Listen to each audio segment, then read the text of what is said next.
Hello, hello sa mga kamarites ko. Latest chika natin kay Priscilla Mireles. So, mapapanood niyo po ngayon ay eto yung mga huling sandali na banding nilang mag-ina sa Brazil kasama ang kanyang nanay. Kasi po, si Priscilla at saka ang kanyang anak na si Anechka ay nakauwi na sila ngayon dito sa Philippines. Kaya keep on watching till the end. Yan yung banding nila kasama ang kanyang mother, ayan, na nasa Brazil. So keep on watching until the end. Talaga nga naman na sinulit ng mag-inang Priscilla at Anechka ang bakasyon nilang makabanding ang nanay sa Brazil.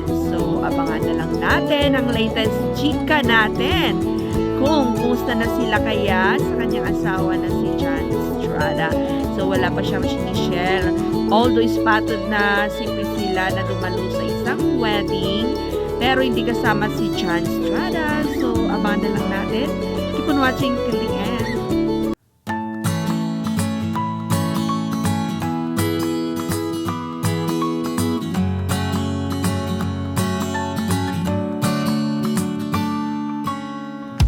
Podría escribir un muro de lamentos, inventar alguna excusa para irme lejos, escaparme a algún